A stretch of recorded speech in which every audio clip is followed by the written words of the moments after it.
Hello दोस्तों, स्वागत है आपका आपके अपने चैनल टेक वीडियो पीडीएफ पर। टेक वीडियो पीडीएफ पर अभी हम जो कोर्स रन करा रहे हैं उसका नाम है फ्रंट एंड वेब डेवलपमेंट। इस कोर्स को डिजाइन इस तरीके से करा गया है कि जो कि बिगिनर लेवल से लेकर के एडवांस लेवल तक हम लेके जाने वाले। बिगिनर लेवल की हम बात क्यों करते हैं? क्योंकि हम बिल्कुल स्क्रैच से हमने इसको स्टार्ट करा है, जिसके अंदर कि अगर आपको कोई रिक्वायरमेंट या कोई वेबसाइट के बारे में कुछ नहीं पता, वेब डेवलपमेंट के बारे में कुछ नहीं पता, वेब टेक्नोलॉजी के बारे में कुछ नहीं पता, तो भी कोई टेंशन की बात नहीं, क्योंकि सब कुछ हमने यहाँ पे बिल्कुल स्क्रैच से स्टार्ट करा है। हमने जर्नी स्टार्ट करी थी कि वेबसाइट क्या होती है, वेब डेवलपमेंट क्या होता है, एक वेबसाइट के कंपोनेंट कौन कौन से होते हैं, एक वेब पेज कितने कंपोनेंट से मिलकर के बना होता है, ये वेबसाइट को रन कराने के लिए किस तरीके से पूरा प्रोसेस फॉलो होता है, क्या क्लाइंट होता है, क्या सर्वर होता है, किस तरीके से प्रोटोकॉल्स काम करते हैं, किस तरीके से डिफरेंट डिफरेंट टर्मिनोलॉजी के इसके अंदर टेक्निकल टर्म्स यूज में आती हैं, उन सबका हमने डिटेल में स्टडी कर लिया है कि किसका कैसे यूज करते हैं। उसके बाद में बात आती है कि हमने एक नोटपैड के अंदर एचटीएमएल पेज को डिजाइन कर लिया, उसके बाद वीएस कोड का यूज करके हम एचटीएमएल के ऊपर काम कर रहे हैं। अब एचटीएमएल के अंदर हम सबसे पहले तो थ्योरी स्टडी करें कि एचटीएमएल के एलिमेंट्स कौन कौन से होते हैं, सिमेंटिक एचटीएमएल क्या होती है, नॉन सिमेंटिक एचटीएमएल क्या होती है, कि एचटीएमएल एलिमेंट को कितनी कैटेगरीज के अंदर हम डिवाइड कर सकते हैं। ये सब करने के बाद में हम एक एक कैटेगरी के डिटेल के अंदर हर एक एलिमेंट के बारे में स्टडी करते जा रहे हैं प्रैक्टिकल यूज के साथ में, कि कहाँ पे उसका यूज कर सकते हैं। अब बात आती है theory and practical. Theory and practical ये क्या चीज है भाई? थ्योरी का मतलब कि आपको उस एलिमेंट्स के बारे में पता होना चाहिए, टेक्नोलॉजी के बारे में कि क्या है, और यूज जब उसको करते हैं, जब तक थ्योरी आपको पता नहीं होगा तब तो प्रैक्टिकली आप यूज नहीं कर सकते। तो एक एचटीएमएल पेज जब डिजाइन करना है तो पहले आपको कंटेंट एलिमेंट्स के बारे में नॉलेज होनी चाहिए, कहाँ पे किस तरह का यूज कर सकते हैं, और प्रैक्टिकल अप्रोच के साथ जब उसको यूज कर लेते हैं तो हमें ये पता लगता है कि एलिमेंट को किस तरीके से हम स्टाइल जो अप्लाई कर सकते हैं, सब कुछ किस तरह के पेज को हम डेकोरेट कर सकते हैं, कि एचटीएमएल का लेआउट सेक्शन किस तरीके से डिफाइन करते हैं, ये सब कुछ हम स्टडी कर चुके हैं।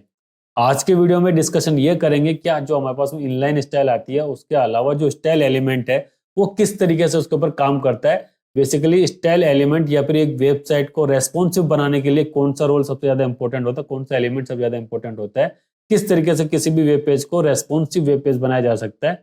रेस्पॉन्सिव वेब पेज से मतलब होता है कि डिफरेंट डिफरेंट डिवाइसेज के अकॉर्डिंग कैसे हम हमारे पेज के डेकोर को या फिर पेज के लेआउट को चेंज कर सकते हैं, डिस्प्ले को चेंज कर सकते हैं। तो अगर आपने अभी तक चैनल को सब्सक्राइब नहीं करा तो चैनल को सब्सक्राइब जरूर कर लीजिए, और वीडियो अगर आपको पसंद आए तो वीडियो को लाइक एंड शेयर करना भी ना भूलें, और कमेंट भी जरूर कीजिए जिससे कि आपका फीडबैक हमें मिलता रहे। तो अगर वीडियो आपने आज से देखना स्टार्ट कर तो प्रीवियस वीडियो जरूर देखें, क्योंकि जब तक आप प्रीवियस नॉलेज नहीं लेंगे, नॉलेज के अंदर कहीं पे भी गैप आया तो आपको कहीं ना कहीं आपकी जो लर्निंग का जो जर्नी है कहीं ना कहीं ब्रेक हो जाएगी और आगे जाके वो दिक्कत करेगी। तो चलिए शुरू करते हैं आज का video, HTML style element.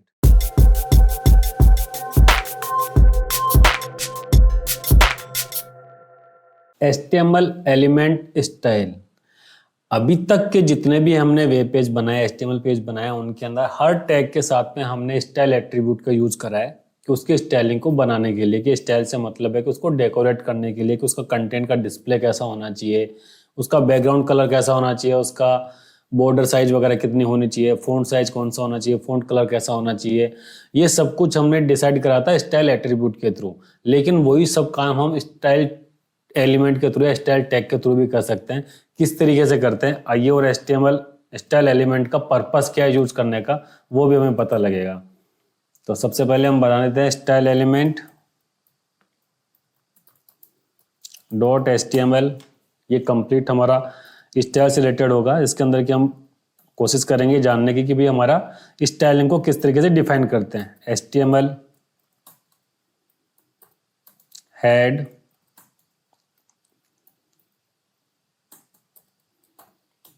Body, या हम लिख दें title, this is style tag demo, और ये होगा हमारा body part, this is body part.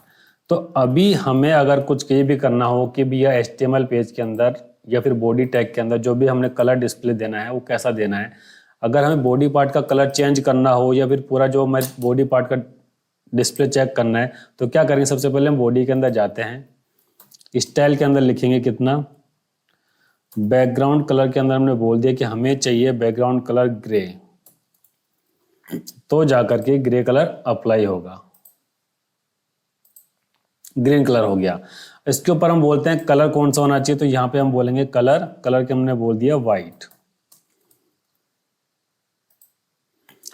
तो इस तरीके से हमें बॉडी पार्ट के ऊपर देना पड़ता है। लेकिन अगर स्टाइल शीट, अगर हम इसी के अंदर कुछ लिखेंगे, भैया ये बॉडी हो गई, अब इसके ऊपर मैं H1 कर देता हूं, तो H1 के ऊपर भी सेम अप्लाई हो गया। और H1 का मुझे अलग से कुछ चेंज करना होगा तो मैं कहाँ पे लिखूंगा इसको, स्टाइल के अंदर H1 के अंदर गया और कलर मैंने बोल दिया यहाँ पे हो जाना चाहिए भाई, ग्रे कलर हो जाना चाहिए। तो ग्रे कलर हुआ, तो ग्रे कलर अप्लाई हो गया। लेकिन एक वेब पेज जब आता है वो तो बहुत लाइन्स ऑफ कोड्स होते हैं, बहुत सारी लाइन्स होती है, उसके अंदर हो सकता है कि H1 टैग मल्टीपल टाइम्स, और हम चाहते हैं कि एक ही H1 के अंदर काफी सारा कुछ कंटेंट होना चाहिए। जैसे कि हमारे पास में नॉर्मल तरीके से इसको बोल देते हैं कि बॉडी का बैकग्राउंड कलर तो हमने हटा दिया और ये व्हाइट भी हटा देते हैं बाय डिफॉल्ट के अंदर। और हम इसके अंदर मान लीजिए 10 जगह पे हमने यूज कर रखा है बॉडी पार्ट का H1 टैग का, तो H1 के अंदर ही इतनी बार है। लेकिन अब हमें चाहिए कि भाई हमारे लेआउट के अकॉर्डिंग इसका कलर ग्रे कलर नहीं होना चाहिए, इसका कलर होना चाहिए था रेड। तो अब हम क्या करेंगे, 10 टाइम्स जाएंगे और कलर के अंदर क्या करेंगे, यहाँ पे रेड,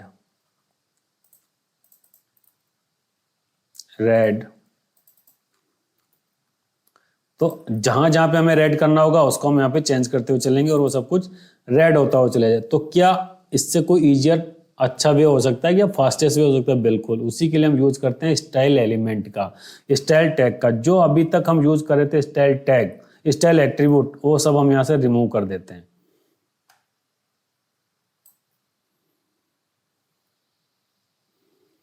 सारे का सारा रिमूव कर दिया। अब इसको हम वापस से कॉपी पेस्ट कर देते हैं ताकि हमें पता लगता रहे। अब उसके लिए क्या करेंगे, हेड टैग के अंदर हम इंट्रोड्यूस करवाते हैं स्टाइल। देखिए स्टाइल का सबसे बेस्ट यूज होता है जब आप उसको हेड पार्ट के अंदर यूज करते हो। आप बॉडी पार्ट के अंदर उसको यूज कर सकते हो, लेकिन W3C स्टैंडर्ड के अकॉर्डिंग उसको हेड के अंदर ही यूज करना चाहिए। अब आप हेड के अंदर क्या करते हो, जो भी आपका टैग आ रहा है, जैसे H1 टैग था तो उसको लिख देंगे H1, यहाँ पे ये पैरेंथेसिस ओपन होंगे। उसके बाद हम लिख दोगे, जैसे मैंने बोल दिया कलर, कलर आपने बोला इसका ब्लू। तो अब देखिए इसके ऊपर क्या हो जाएगा, सब के ऊपर कलर ब्लू अप्लाई हो गया। अब हमें मुझे करना है कि इसको कलर कर दिया रेड, तो ये कलर हो गया रेड अप्लाई। तो जब हमें पूरे पेज के लेआउट के ऊपर या फिर जो कॉमन पार्ट होते हैं, कॉमन कंपोनेंट होते हैं, उनके ऊपर अगर सेम स्टाइल शीट अप्लाई करनी होती है, सेम एट्रीब्यूट्स अप्लाई करने होते हैं, उस कंडीशन के अंदर हम स्टाइल का यूज करते हैं। जो स्टाइल हम यहाँ पर यूज करते हैं H1 के अंदर, जैसे अब मान लीजिए कि जो हमने ऊपर जो भी कलर अप्लाई कर रहे हैं वो हमें चाहिए कि कुछ टैग के ऊपर अप्लाई हो और किसी एक टैग के ऊपर, मान लीजिए इसका कलर तो हमें हमेशा ही ग्रीन रखना है, तो हम क्या करेंगे, स्टाइल यहाँ पे अप्लाई करेंगे कि इसका कलर कैसा होना चाहिए, ग्रीन। तो ग्रीन रहेगा। अब इसके ऊपर चेंज नहीं होगा, ये ग्रीन रहेगा। क्यों? क्योंकि हमेशा ये तो होती है जो स्टाइल हमने टैग के अंदर एट्रीब्यूट यूज करा है, तो ये हो गई इनलाइन स्टाइल और ये हो गई इंटरनल स्टाइल। इसके अलावा एक और आती है एक्सटर्नल, जो कि कैस्केडिंग स्टाइल शीट के थ्रू या अलग फाइल के थ्रू हम अप्लाई करते हैं। तो बेसिकली अभी हमारा डिस्कशन करना पर्पज है स्टाइल एट्रीब्यूट और स्टाइल एलिमेंट। तो स्टाइल एट्रीब्यूट जब यूज करते हैं तो वो हो गया इनलाइन स्टाइल और ये हो गया हमारा इंटरनल स्टाइल। तो हमेशा जब हमारे पास में इंटरनल स्टाइल है और इनलाइन स्टाइल है तो हमेशा प्रायोरिटी इनलाइन स्टाइल की दी जाएगी, क्योंकि हमने यहाँ पे दे दिया। इसके बाद में जब यहाँ पे अप्लाई करा तो ये ओवरराइड हो गई, ये इसके ऊपर जो पहले चीज अप्लाई थी वो अप्लाई नहीं हुई। अब ऐसा नहीं कि केवल H1 का ही दे सकते हैं, हम इसका कुछ भी किसी के ऊपर भी दे सकते हैं। ये तो इसके ऊपर बोल देते हैं हम हेडिंग फर्स्ट, इसको बोल देते हैं हम हेडिंग सेकेंड,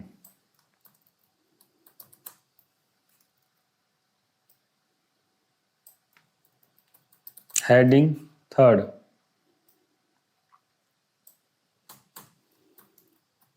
हेडिंग फोर्थ। तो इसके ऊपर अलग अलग तरीके से इसके ऊपर हमने कुछ भी टाइप करा,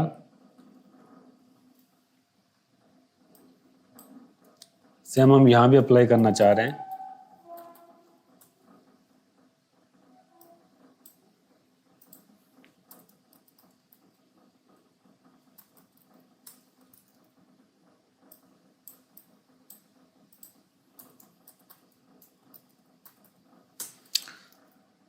तो अब हम इसको किस तरीके से अप्लाई करेंगे, H1 के ऊपर अप्लाई कर दे तो H1 के ऊपर चला जाएगा।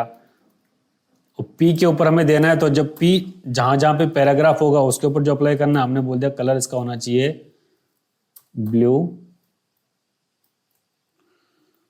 टेक्स्ट अलाइनमेंट कितना होना चाहिए, टेक्स्ट अलाइन मानते हैं हम जस्टिफाई होना चाहिए।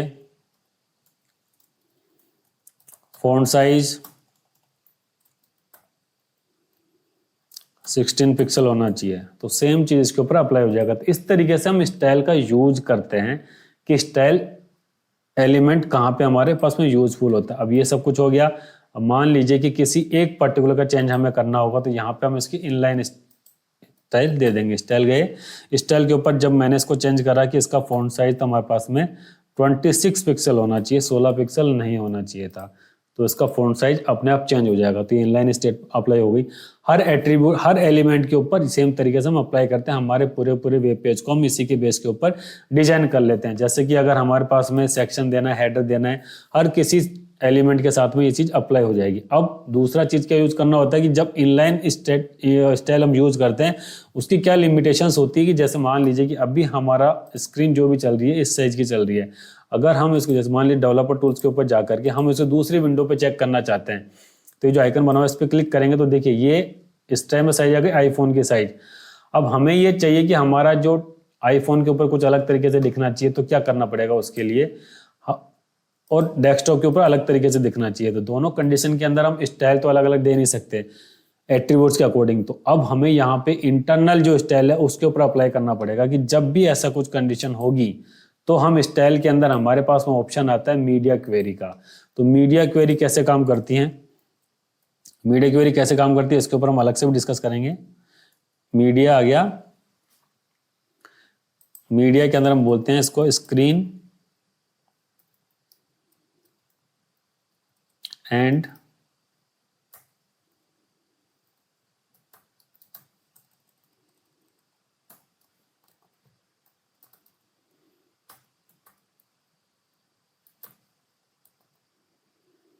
मिनिमम विड्थ के लिए मैं बोल दिया इसके ऊपर 200 pixel.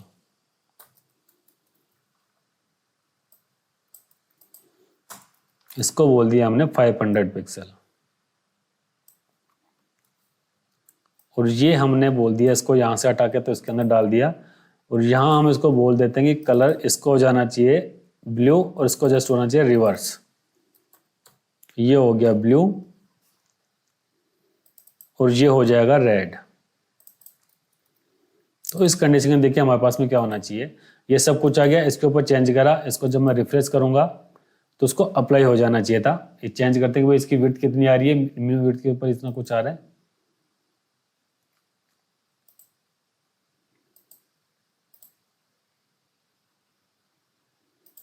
Five 500 pixel, media screen 200 pixel, इसको मैंने बोल दिया है 100 पिक्सल। हम यहाँ पर क्या मिस कर रहे हैं ये चेक करते हैं। Header part, media screen, okay. हमने अभी तक इसके अंदर मेटा व्यू पार्ट डिफाइन नहीं करा है, जो कि ये बताता है कि आपकी डिवाइस की साइज क्या है, डिवाइस की स्क्रीन साइज क्या है। तो इसके अंदर नेम हमें मेटा टैग डिफाइन करना पड़ेगा, व्यू पार्ट। उसका कंटेंट हमें देना पड़ेगा कि क्या होने वाली विड्थ, विड्थ इक्वल टू आएगी डिवाइस विड्थ एंड आपके पास में इनिशियल स्केल हो जाएगा 1.0।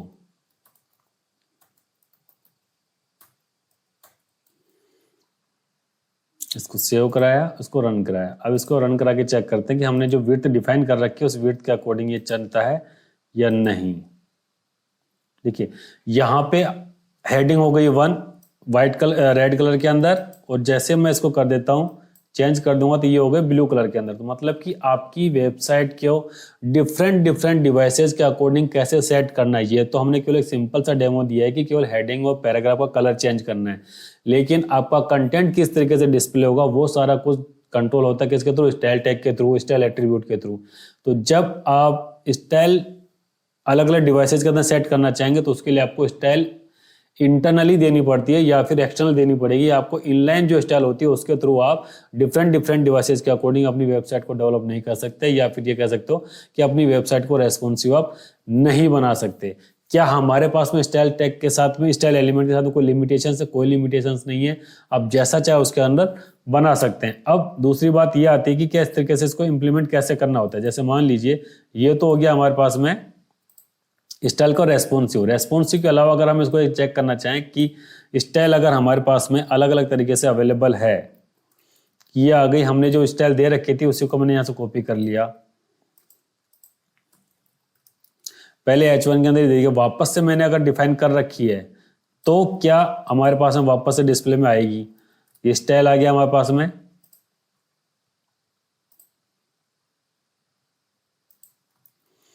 इसको रन कराते हैं तो देखिए क्या आएगा हमारे पास में, सब कुछ रेड रेड आ गया। क्यों रेड रेड आ गया है, ये रेड हो गया H1 के अंदर, स्टाइल ये हटा देते हैं हम,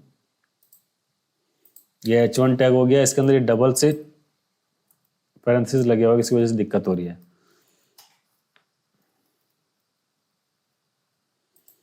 तो इसके ऊपर देखिए ये अप्लाई कौन सी वाली सीट होगी, इसके ऊपर देखिए ब्लू एंड रेड हुई है, जबकि हमने पहले तो डिफाइन कर रखे थी H1 कलर रेड होना चाहिए और पैराग्राफ का कलर ब्लू होना चाहिए। सेकंड में डिफाइन कर रखे थे कलर H1 का हेडिंग का कलर ब्लू होना चाहिए, तो ये हेडिंग का कलर ब्लू दे रहा है, पैराग्राफ का कलर रेड दे रहा है। क्यों दे रहा है, जब भी हम स्टाइल की या इंटरनल की हो या कोई, जैसे कि इनलाइन स्टेट में इनलाइन और इंटरनल दोनों में से इनलाइन वाला हावी होता है या फिर उसको प्रायोरिटी मिलती है कि जो H1 टैग के ऊपर दे रखा था वो होगा।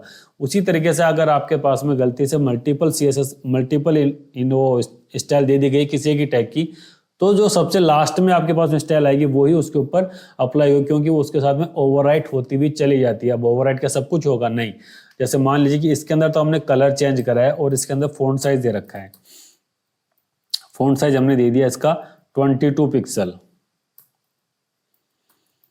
और इसके अंदर हमने नीचे वाले के अंदर फ़ॉन्ट साइज नहीं दिया, तो अब क्या होगा, देखिए फ़ॉन्ट साइज ये जो चली गई है, फ़ॉन्ट साइज वैसे की वैसी ही रहेगी, वो चेंज नहीं होगी, चाहे नीचे वाले के अंदर हो, अगर नहीं है तो अप्लाई नहीं होगा, और अगर आपने चेंज कर दिया है तो वो उसके ऊपर अप्लाई हो जाएगी। जैसे अभी तक हमने दे रखी थी फ़ॉन्ट साइज, अब इसको हम चेंज करके इसको कर देते हैं कितना 36 पिक्सल, तो कैसे पता लगेगा, ये तो हमारा ओल्ड पेज है, ये चेंज हो गई है स्टाइल के अंदर। तो इस तरीके से हमेशा ओवरराइट कर जाती है जो लास्ट के अंदर आपकी स्टाइल आई है, ये लास्ट के अंदर जो भी आपने स्टाइल शीट आई है, क्योंकि जब भी आपका पेज लोड होना स्टार्ट करता है फर्स्ट टाइम से लोड होगा, जो यहाँ पे चीज लिखी हुई थी उसको जैसे ही मिला तो ये ओवरराइट हो गई, यहाँ से जो सब कुछ कंटेंट लोड होता हुआ है जैसे ही वो यहाँ पर आया तो उसने वापस उसको ओवरराइट कर दिया इंडिविजुअल एलिमेंट के लिए। इनलाइन अगर स्टाइल दे रखी है तो इंडिविजुअल के ऊपर उसको सेट कर देता। अब इसी तरीके से जैसे हमारा कोई भी एलिमेंट हो HTML का, सभी के ऊपर ये सारी चीजें अप्लाई कर सकते हैं। ओके।